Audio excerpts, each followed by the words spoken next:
Someone asked Buddha, "Do heaven and hell exist?" A common attitude among many Western Buddhists is that the Buddha expressed the insights of his awakening in the context of the worldview of his time, one that featured Kamma, rebirth, heavens, hells, and the unconditioned realm of Nibbana. Having started out with that understanding of the world, he taught his followers to desire a happiness that was possible within their shared view. We at present, however, have arrived at a radically different view of the world, so we have to pick and choose among the Buddha's teachings, accepting those that fit into the reality of our worldview and rejecting those that don't. If we were to try to force his worldview on our minds, we're told, it would be an act of cultural or intellectual dishonesty. We wouldn't be true to what we know about how the world really works and the limitations it imposes on us. Now, there are many worldviews that vie for the title of the distinctive view of our modern or postmodern world, but the most assertive ones all agree on one thing: that we as human beings are thoroughly conditioned by the laws of physics, biology, psychology, the assumptions of our culture, or all four, so there's no way that we could experience anything unconditioned. This means that the classical understanding of Nibbana as an unconditioned happiness has to be struck from Buddhism as it enters our world. In its place, we have to be realistic, to tame our desires in line with reality as we understand it, and to content ourselves with whatever happiness we can find in the conditioned realm. The problem with this attitude is that it has everything backwards. Instead of starting with a worldview and then taming his desires to be realistic within that view, the Buddha worked the other way around. He started with an audacious ideal desire, to see if a deathless, unconditioned happiness was possible. In the course of pursuing this desire, he discovered that he had to take as working hypotheses a handful of beliefs about the nature of action and the world in which he was acting for a path to the deathless to be possible. Then, on the night of his awakening, he found that, yes, there was a path of action that led to the unconditioned happiness he had desired. For the rest of his life, he taught others to share the same desire and to adopt, on a provisional basis, whatever assumptions about the world and the power of human action were required to make the path to that happiness a reality. So instead of starting with a worldview and taming his desires to fit into that view, the Buddha started with the best possible desire for the deathless. And once he had found that the deathless was possible, he taught a sketch of a worldview that could work in service of achieving that desire. Now, this might sound like wishful thinking, making up a worldview in service of your desires. But as the Buddha said, all phenomena are rooted in desire, AN 1058. This applies to worldviews as much as to anything else. After all, how do people arrive at worldviews to begin with? By using their desires to push against the world, to see where the world yields and where it pushes back. From the results of pushing here and there, we generalize about what's possible and impossible within the context of the world. And that's exactly what the Buddha did. He didn't make anything up. He just pushed on the world in a radical and persistent way. We know from the story of his quest for awakening that the world pushed back very strongly on his early attempts in a way that would have defeated anyone less determined on the deathless.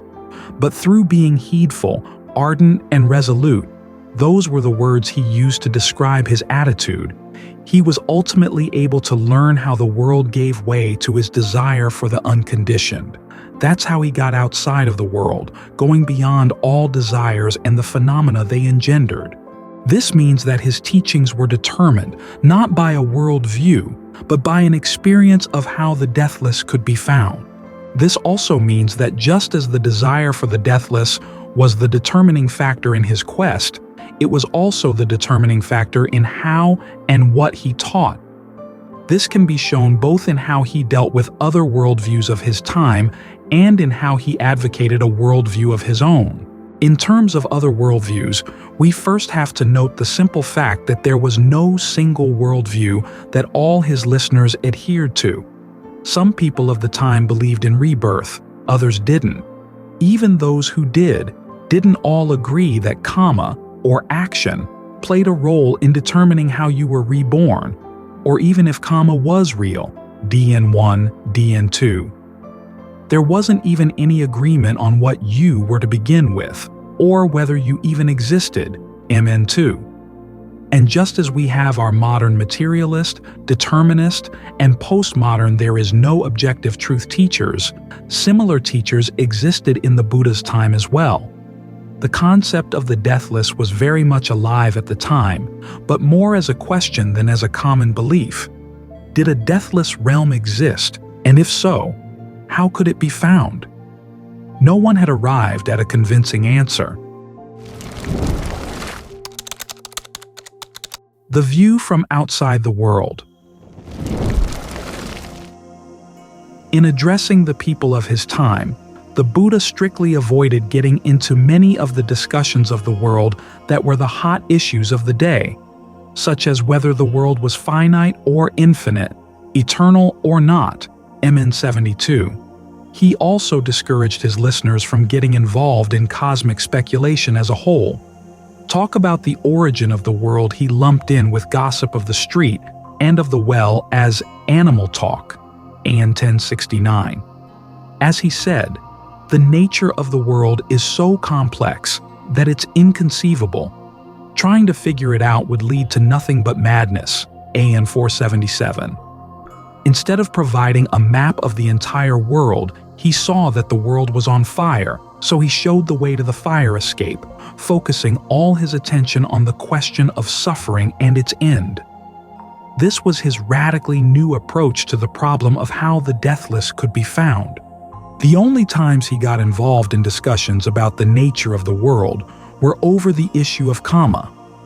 Any doctrines that taught inaction, the principle that actions were illusory or powerless to have any effect, he rejected on the grounds that they would make a path of practice for the end of suffering impossible. Here again, we see how, in his eyes, the truth of his experience of the deathless overrode any arguments that could have been advanced in favor of such teachings. A prime example is the case of the sectarians who taught that your present experience of pleasure or pain was the result of past actions. This doctrine, too, the Buddha labeled a doctrine of inaction in that it denied any present responsibility for actions that you were doing here and now. There would be no reason to think that standards of what should or shouldn't be done would have any meaning, or that you could choose to follow a path of action to the deathless. In the Buddha's terms, you'd be left bewildered and unprotected, AN 362, which means that he judged worldviews according to how well they accommodated the fact that he had actually realized his desire in finding the deathless. As for the worldview the Buddha did recommend, we should note at the outset that when he introduced the Four Noble Truths about suffering and its end to his first disciples, he didn't preface his remarks with an explanation of the world. Instead, he started by saying that the deathless had been attained, and that if his listeners followed his teachings, they could attain it too, MN 26. In other words, he started by affirming that their desire for the deathless was realistic, and he would show how it could be fulfilled. That was the assumption on which everything else rested. Now, in the course of explaining suffering and its causes, there were certain features of the world that, over the years, he had to explain as well. These derived from the three knowledges he gained on the night of his awakening, MN 4. His knowledge of previous lives showed that death was not the end of suffering, and that if the process of rebirth wasn't stopped, the suffering of birth, aging, and death would continue without end. His knowledge of how beings are reborn after death in line with their actions showed that the universe as a whole had no overarching purpose. Instead, it was driven by the intentional actions of individual beings, which in turn were guided by their views. He also saw that those actions could lead to rebirth on a wide range of levels, from the very high to the very low. None of those rebirths, however, were permanent. They all ended in death, followed by repeated rebirth. His third knowledge showed him the views about suffering and its end that could guide the actions that would lead to freedom from the otherwise ceaseless, meaningless round. That was it.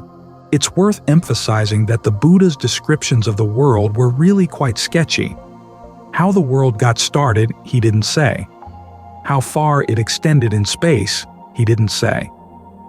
Occasionally, he'd give a few detailed accounts of particular heavens and hells, largely just to show that those realms fell under the sway of Kamma, and that the inhabitants of the heavens could be ignorant and heedless, and so shouldn't be trusted, much less worshipped, DN 11, MN 37. However, those accounts didn't amount to a complete map. The complete maps we now have of the Buddhist cosmos came from later generations. The Buddha himself was interested in providing his listeners with just a handful of leaves compared to the forest of leaves he had discovered through his awakening, SN 5631. He gave no more information about the world than his listeners needed to know for putting an end to suffering and for nurturing a sense that a deathless happiness was desirable and within the reach of human action. Even the doctrine of Kamma, which was the main linchpin of his picture of the world, was never laid out in full. As he noted, if you tried to comprehend the full complexity of Kamma, it would drive you crazy. All you need to know about Kamma boils down to 4 things. 1. That skillful intentions tend to lead to good results and unskillful intentions to bad. 2. That past actions provide the raw material for shaping the present moment, but that your present intentions are potentially free to shape that material into an actual experience of the present. 3. That you can learn to take even bad raw materials and shape them in such a way that you don't have to suffer from them, AN 3101. And 4. That if you abandon all intentions in the present moment disbands, and you can experience the deathless, SN 12-2, MN 26.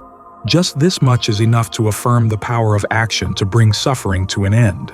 However, given that the path is ultimately abandoned on reaching the deathless, in the same way that you get off a chariot that has delivered you to your destination, MN 24, even the Buddha's sketch of a worldview gets put aside on reaching awakening and going beyond the world. But in putting it aside, the Buddha didn't throw it away. He used it to teach others so that they could get on the chariot and drive it to the right destination too. So when we look carefully at how the Buddha regarded worldviews in general as subservient to the desire to find the way to the deathless and to teach that way to others, we can see that he didn't submit to the worldviews of his time when they provided no room for an unconditioned happiness. This means that it's hard to imagine him submitting to the worldviews of our time when they want to squeeze the Dhamma into a box and lop off the parts that don't fit, especially when those parts include the whole point of his message. It's much easier to envision him searching out the people who insist that we're incapable of experiencing an unconditioned happiness, and chastising them for leaving their listeners trapped in their culture, bewildered and unprotected in the face of suffering. If they were to insist on the truth of their worldviews, he might respond that they hadn't yet pushed back strongly enough against the world with the right desires or in the right way. Birth and death. People come with questions, some of which I can remember, and everyone has the question that's waiting right at the barn door. Is there a next world after death? The next world. Who goes on to the next world? These sorts of things aren't any one person's issue. They're an issue for all of us who are carrying a burden. When people ask this sort of question, I ask them in return, was there a yesterday? Was there a this morning? Is there a present at this moment? They admit that there was and is. Then will there be a tomorrow? A day after tomorrow? A this month? A next month? A this year? A next year and years after that? Things in the past that we can remember, we can use to make guesses about the future. Even for things that haven't yet happened, we can make comparisons with things that have already occurred. The future has to follow the way things have been in the past. For example, yesterday has already occurred, today is occurring. These things have followed one after the other. We know this, we remember, we haven't forgotten. This afternoon, this evening, tonight, tomorrow morning. We've already seen that things have been like this. This is the way things have happened without being otherwise, and so we accept that this is the way they will continue to be. Doubts about this world and the next, or about things concerning ourselves, this is delusion about ourselves. This is why these things become big issues, causing endless fuss all over the world of rebirth. Is there a next world? When people die, are they reborn? These questions go together, for who is it that takes birth and dies? We ourselves, always dying and taking birth. What comes to this world and goes to the next world is us. Who else would it be? If not for this being of the world, this wanderer, there wouldn't be anyone weighed down with these questions and burdens. This is the harm of delusion, of being unable to remember. It shows within us, but we can't catch hold of its causes, of why it has come about. Things that have happened, we can't remember. Our own affairs spin us around in circles and get us so tangled up that we don't know which way to go. This is why self-delusion is an endless complication. Being deluded about other things is not so bad, but being deluded about ourselves blocks all the exits. We can't find any way out. The results come right back at us. They don't go anywhere else, bringing us suffering, because these sorts of doubts are questions with which we bind ourselves, not questions by which we set ourselves free. We can have no hope of resolving and understanding these doubts if we don't find confirmation of the Dhamma in the area of meditation. This is why the Lord Buddha taught us to unravel and look at our own affairs. But unraveling our own affairs is something very critical. If we do it by guessing or speculating or whatever, we won't succeed. The only way to succeed is to develop goodness step by step as a means of support and of drawing us into mental development, bhavana, or meditation, so as to unravel and look at our own affairs, which lie gathered in the range of meditation. This is what will lead us to know clearly and to cut through our doubts, at the same time leading us to satisfactory results. We will be able to stop wondering about death and rebirth, or death and annihilation. What are our own affairs? The affairs of the heart. The heart is what acts, creating causes and results for itself all the time. Pleasure, pain, complications, and turmoil. For the most part, it ties itself down more than helping itself. If we don't force it into good ways, the heart reaps trouble as a result, the suffering that comes from being agitated and anxious, thinking restlessly from various angles for no worthwhile reason. The results we receive are an important factor in making us pained and unsettled. This is thus a difficult matter, a heavy matter for all those who are deluded about the world, deluded about themselves, agitated by the world, and agitated about themselves without being interested in confirming the truth about themselves using the principles of the Dhamma, principles that guarantee the truth. For example, once we die, we must be reborn. As long as the seeds of rebirth are in the heart, we have to continue being reborn repeatedly. It can't be otherwise. For instance, being annihilated at death. The Buddha teaches us to keep watch of the instigator.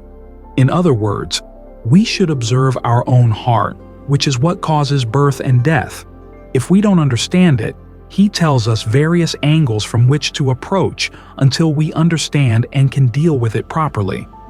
In particular, he teaches us to meditate, using any of the meditation themes, repeating it so that the mind, which has no footing to hold to, which is in such a turmoil of finding no refuge that it dwells in unlimited dreams and infatuations, will gain enough of a footing to get on its feet, will gain quiet and calm, free from the distraction and unsteadiness that would destroy the peace of mind we want. For example, he teaches us to repeat Buddho, Dhammo, Sangho, or Atas, bones, Kesa, hair of the head, Loma, hair of the body, or whatever phrase suits our temperament, being mindful to keep watch over our meditation theme so as not to become forgetful and send the mind elsewhere, away from it. This is so that the mind, which we used to send in various places, can latch onto or dwell with its Dhamma theme, its meditation word. Our awareness, which used to be scattered among various preoccupations, will now gather into that point, the mind, which is the gathering place of awareness. All the currents of our awareness will converge at the Dhamma theme we are repeating or pursuing with interest. This is because the meditation word, which is something for the mind to hold to so that it can gain a footing, becomes more and more an object of clear and conspicuous awareness. Thus, at the beginning stages of meditation, the meditation word is very important. Once we have seen the intrinsic value of the peace that appears this way, we at the same time see clearly the harm that comes from the agitation and turmoil of the mind that has no footing to hold to and that creates havoc for itself. We needn't ask anyone. The benefits of a peaceful mind and the harm of an agitated mind we see within our own mind from having practiced meditation. This is a step, the first step, by which the Buddha teaches us to know the affairs of the mind. We then try to make the mind progressively more firmly settled and calm by repeating the meditation word, as already mentioned. We keep at it, again and again, until we become adept, until the mind can become still the way we want it to. The sense of well-being that arises from a calm heart becomes even more prominent and clear all the time. As soon as the mind becomes still, giving rise to clear and prominent awareness, it is at the same time a gathering in of the defilements into a single spot so that we can see them more clearly and more easily observe their behavior, so that we can more easily cure them and remove them with the levels of discernment suited to dealing with crude, intermediate, and subtle defilements step by step. Now, concerning defilements, the things that force the mind to be agitated in countless, inconceivable ways, we can't catch sight of what defilement is, what the mind is, what the Dhamma is, until we first have a firm basis of mental stillness. When the mind gathers in and is still, the defilements gather in and are still as well. When the mind draws into itself, to be itself, or to become a point on which we can focus and understand, the affairs of defilement also enter a restricted range in that same point. They gather in at the heart and rarely ever run loose to stir up trouble for the heart as they used to before the mind was still. Once the mind is still so that it can stand on its feet, we are then taught to use our discernment to investigate, unravel, and contemplate the various parts of the body in which the defilements hide out. What is the mind interested in? When it isn't quiet, with what does it like to involve itself? While the mind is quiet, it doesn't stir up trouble for itself, but a common habit with us human beings is that once we have gained peace and relaxation, we get lazy. We simply want to lie down and rest. We don't want to unravel the body, the elements, or the khandhas with our mindfulness and discernment for the sake of seeing the truth and removing the various defilements from the heart. We don't like to reflect on the fact that those who have abandoned and removed the various kinds of defilement that hide out in the body and the khandhas have done so by using mindfulness and discernment. As for mental stillness or concentration, that's simply a gathering together of the defilements into a restricted range. It's not an abandoning or a removal of defilement. Please remember this and take it to heart. The heart, when it isn't still, tends to get entangled with sights, sounds, smells, tastes, and tactile sensations, and to take them as issues for stirring itself up. We can know with our mindfulness and discernment which of the various sights, sounds, etc. the mind tends to favor most strongly. While we are investigating, we can know with our mindfulness and discernment the objects with which the mind is involving itself. We can observe the affairs of the mind because the mind has been still. As soon as it begins to head out toward its various preoccupations, we know. This is why we are taught to investigate and unravel things with our discernment so as to know what the mind goes to involve itself with. Try to observe so as to know, so as to see clearly with mindfulness and discernment while you are investigating. Only when you're stilling the mind in concentration is there no need for you to investigate, because concentration and discernment take turns working at different times, as I have already explained. When you are investigating visual objects, with which visual object is the mind most involved? What is the reason? Look at the object, dissect it, analyze it into its parts so as to see it clearly for what it truly is. Once you have dissected the object, whatever it is, so as to see it with discernment in line with its truth, at the same time you will see the absurdity, the deceptiveness of the mind that grows attached and misconstrues things in all kinds of ways without any real reason, without any basis in fact. Once you have investigated carefully, you'll see that the object has none of the worth construed and assigned to it by the mind. There are simply the assumptions of the mind that has fallen for the object, that's all. Once you have investigated, separating the various parts of their body or your body so as to see them in detail, you won't see anything of any worth or substance at all. The heart of its own accord will see the harmfulness of its assumptions, its labels, and attachments. The more it investigates, the more clearly it sees, not only the various sights, sounds, smells, tastes, and tactile sensations, but also the acts of the mind involved with those objects, until it fully knows and clearly sees with discernment, because it has been constantly unraveling things both within and without. You fully know and clearly see the acts inside the heart that become involved, knowing that they come about for this reason and that, all of which are thoroughly absurd. Before, you didn't know why the mind was involved, but now you know clearly that it is involved for this reason and that, namely, delusion and mistaken assumptions. When you investigate in line with the truth and see the true nature of external things, you know clearly within yourself that the mind has construed phenomena to be like this and like that, which is why it has continually developed more and more attachment and clinging, more and more of the defilements of love and hatred. The heart then realizes its own absurdity. When the heart realizes that it has been deluded and absurd, it withdraws inward, because if it were to continue to think of becoming attached to those things, it would get cut right through by discernment. So what would it gain from becoming attached? To investigate so as to know clearly that this is this, and that is that, in line with the truth of every individual thing of every sort. This is the way to unravel the great mass of problems that, taken together, are results. The mass of suffering inside the heart. This is how we are taught to unravel it. As discernment constantly keeps unraveling things without let-up until it understands clearly and distinctly, we don't have to tell it to let go. Once the mind knows, it lets go of its own accord. It is bound to let go of its own accord. The mind attached is the mind that doesn't yet know, doesn't yet understand with discernment.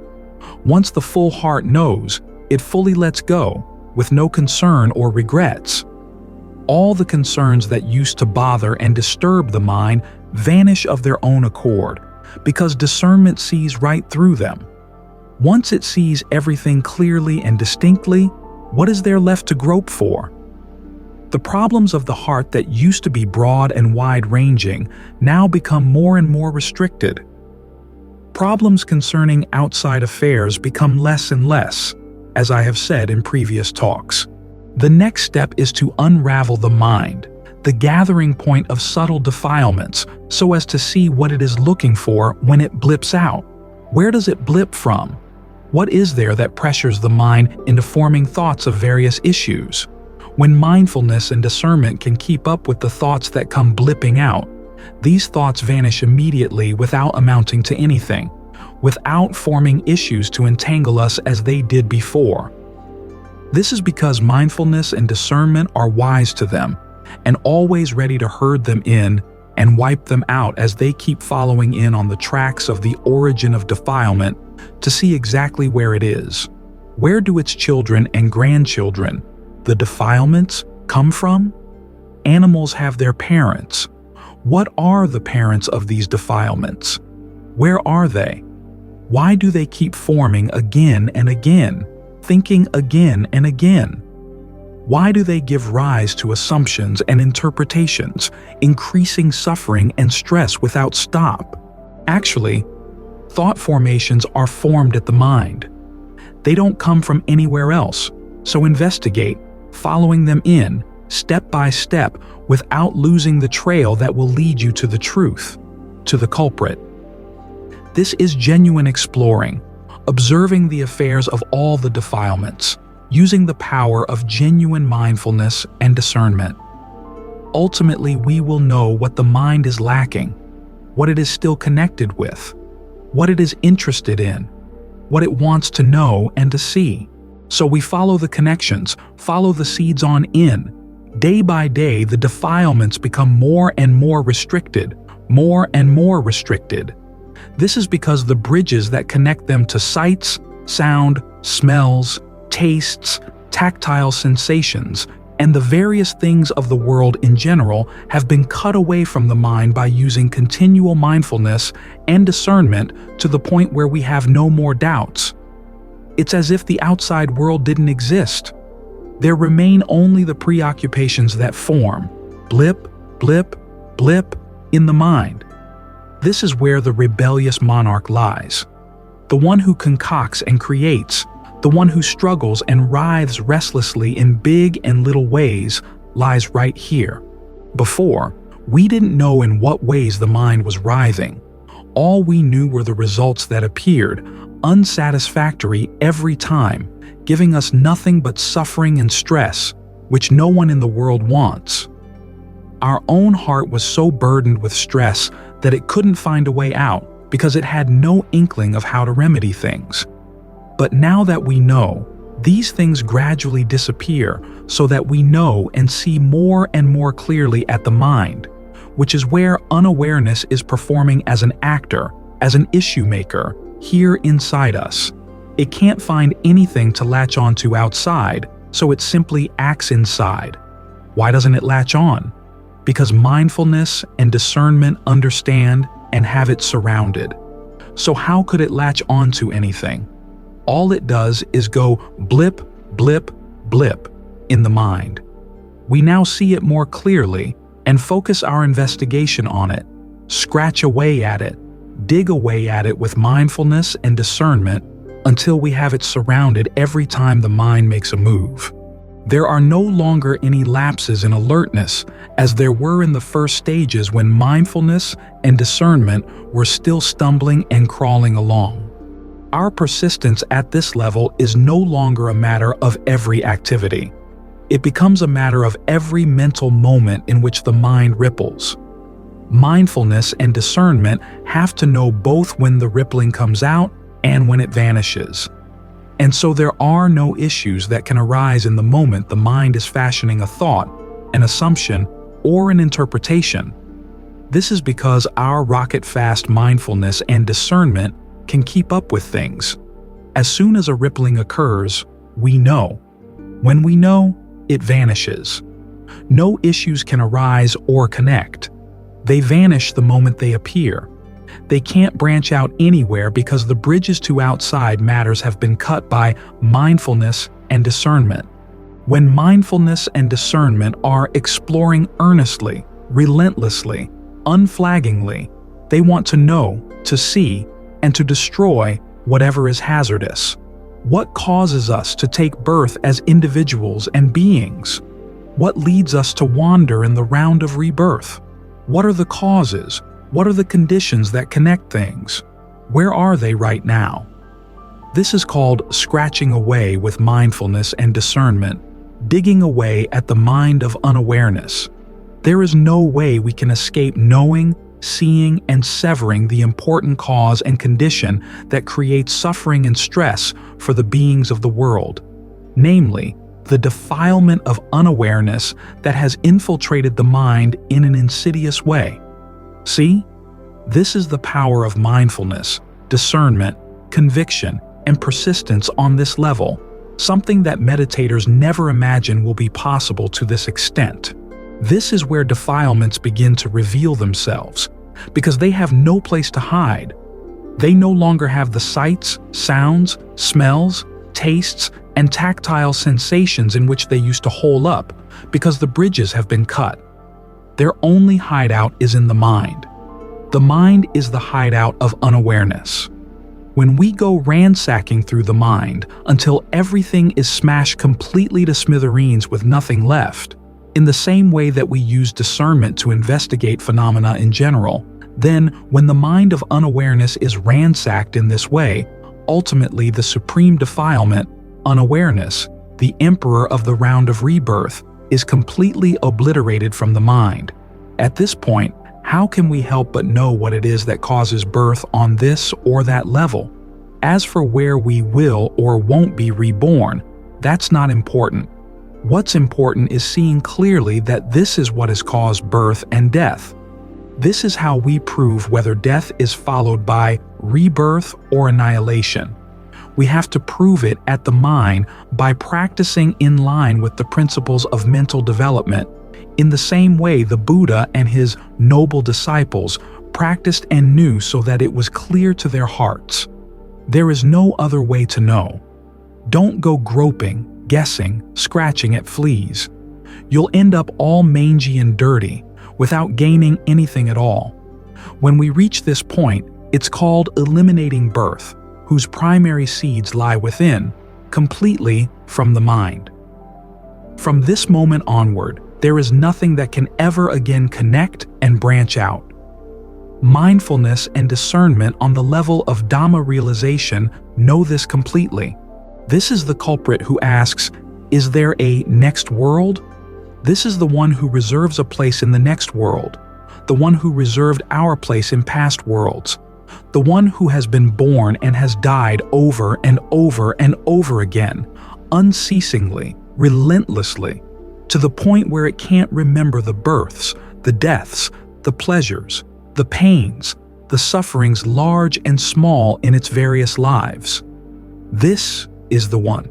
So please remember its face and take it to heart. Probe it and slash it away to smithereens. Don't show it any mercy. You'll simply be feeding and fattening it for it to come back and destroy you. When we gather the defilements, they come into the one mind. They gather here, and we destroy them right here. Once we have finished destroying them so that nothing is left, the questions about birth, death, and the suffering and stress that result from birth and death no longer exist. We can know this clearly and fully for ourselves in a way that is immediately apparent. There is no more problem about whether or not there is a next world. Our past worlds we have already abandoned. As for the next world, the bridges have all been sent flying. And as for the present, we're wise to it. There are no conventions, no matter now refined, left in the mind. This is truly a mind with no more problems. This is where we solve the mind's problems. Once they are all solved here, there will never be any problems again. No matter how wide the world, no matter how many universes there are, they are all a matter of conventional reality, which has no limit. The heart that knows all around itself is no longer involved. The affairs that have been constantly assaulting us up to the present, and that will do so on into the future, are the affairs of this mind that has hazards buried within itself. That's all there is.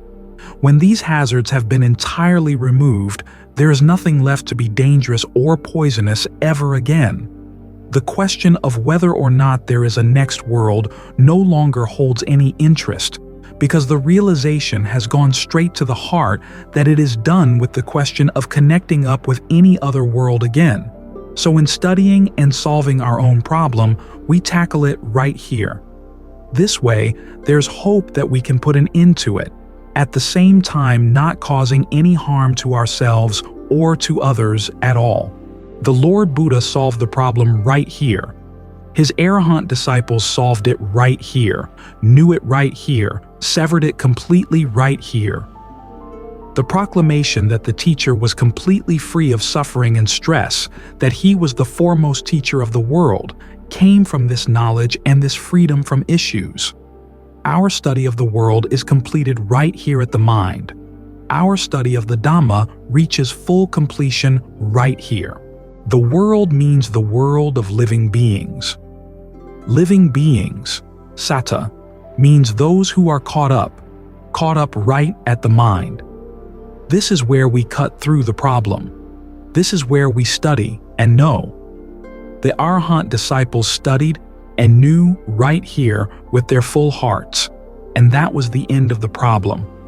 They solved the problem and it fell away, with nothing remaining. But as for us, we take on the whole thing, the entire heap of suffering and stress. We take on all problems, but we aren't willing to solve them. We simply hoard them to weigh ourselves down all the time. Our heart is thus filled with a heap of stress that nothing else can equal, because nothing else is as heavy as a heart heaped with stress. Carrying this heap of stress and problems is heavy on the heart because we haven't completed our studies. We carry nothing but this heap because of our delusion. When Vijja, true knowledge, has appeared and eradicated all the hazards from the heart, this is what it means to graduate in line with natural principles, with none of the conferring of degrees or titles that would cause us to become even more deluded. To complete our study of the Dhamma in the heart means that we have erased it completely of all delusion, with no traces remaining.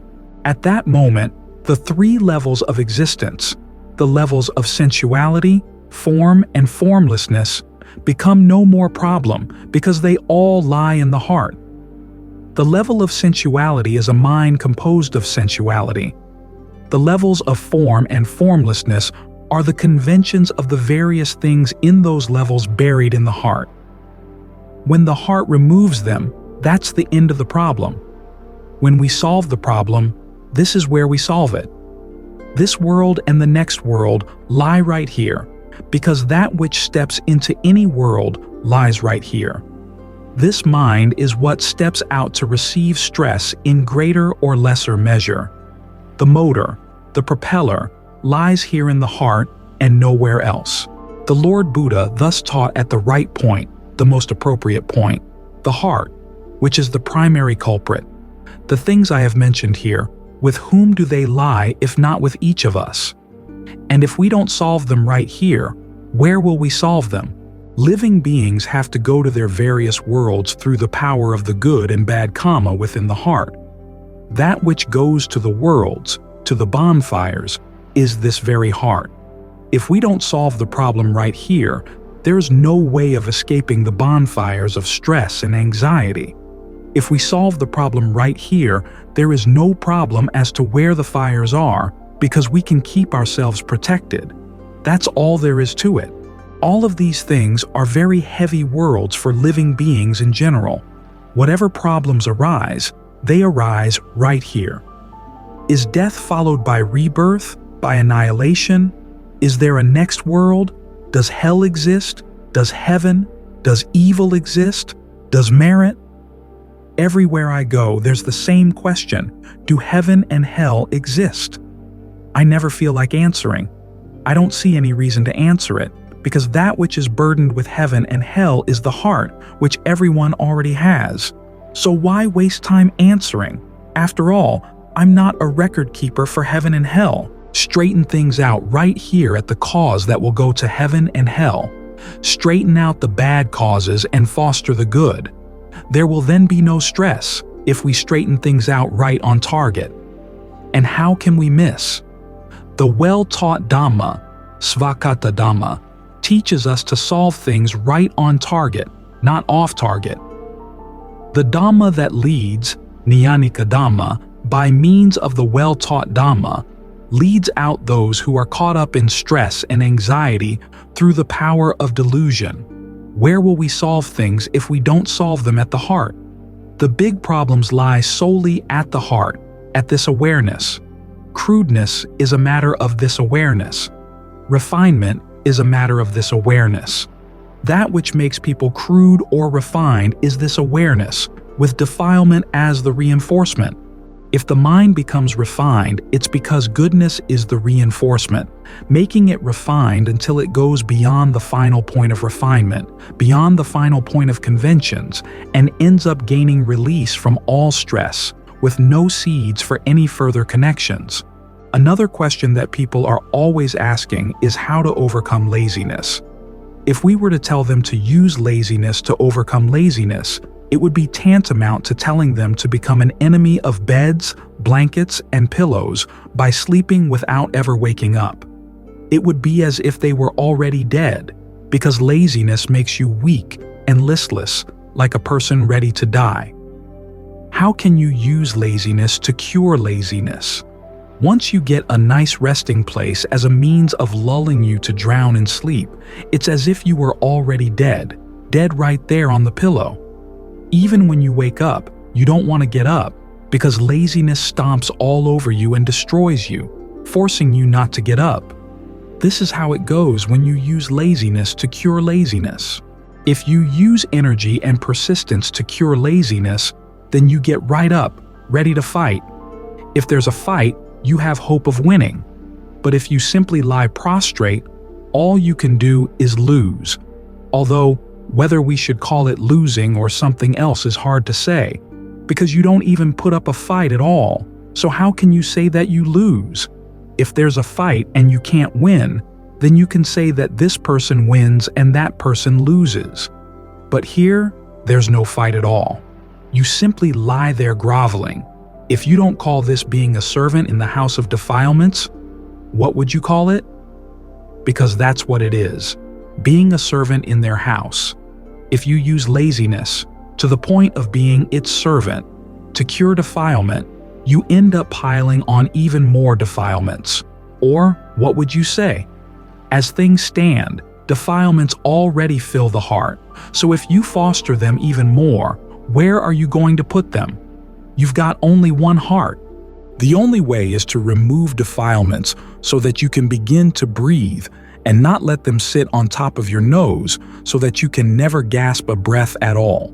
Remove them so that you can begin to see yourself. At last, after all the time I've been meditating, I've finally seen a piece of defilement's grandchild, laziness, fall off, just like a chip of bark off a tree. Today, at last, I can begin to see myself. Up to now, there's only been defilement making use of my nose and mouth. It's really infuriating. Persistence, diligence, exertion in the way of reason that can accomplish our purposes. This is the path that sages have followed.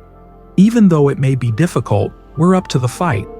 It's like removing a thorn from your foot. Even though it hurts to remove it, you have to bear it. If you let it stay there, your whole foot will become infected and putrid. You won't be able to walk at all, and may even lose the foot. So there's only one reasonable course. Pull it out. No matter how much it hurts, you have to bear it, because you have to get the thing out. This is a line of reasoning you have to accept. Once the thorn is out, it holds no more poison. Put medicine on the wound and the foot will heal without flaring up as it would if the thorn were still embedded there. Defilement is just like a thorn. We let it lie buried forever in the heart.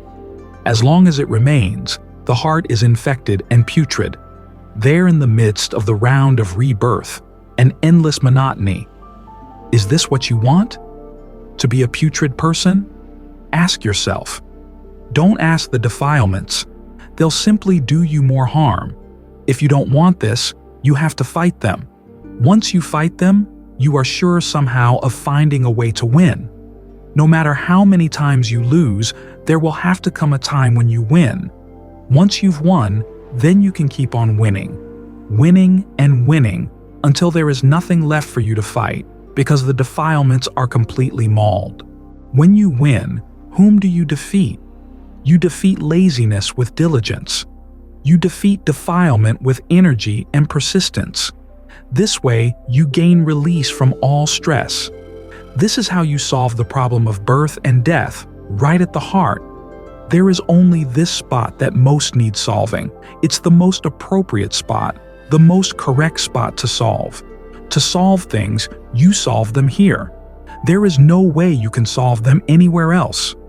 Keep on making assumptions and interpretations for eons and eons, and you'll simply continue to be burdened with the problem as it leads you to birth, death, suffering, and stress.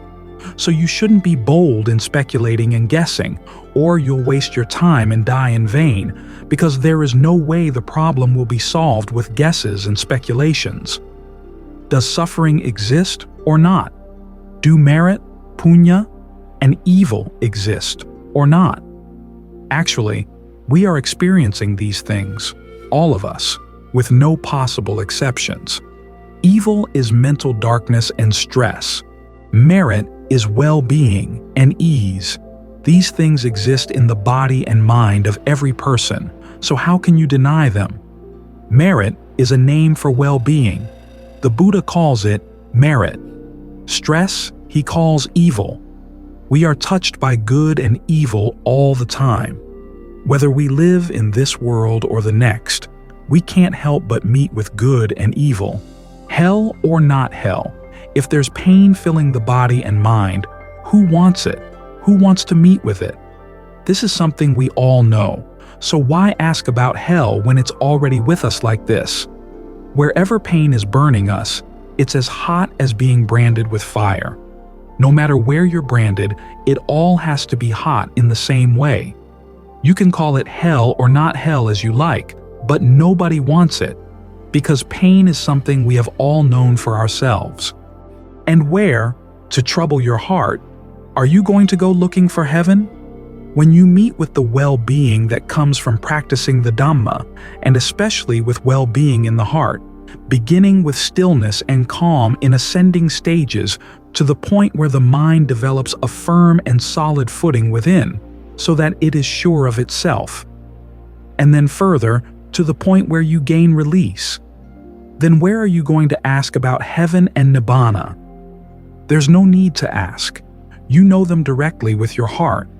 You are the owner, in charge of the heart that is clearly the instigator. So where else are you going to look? For the names heaven and hell. What is there to grope for?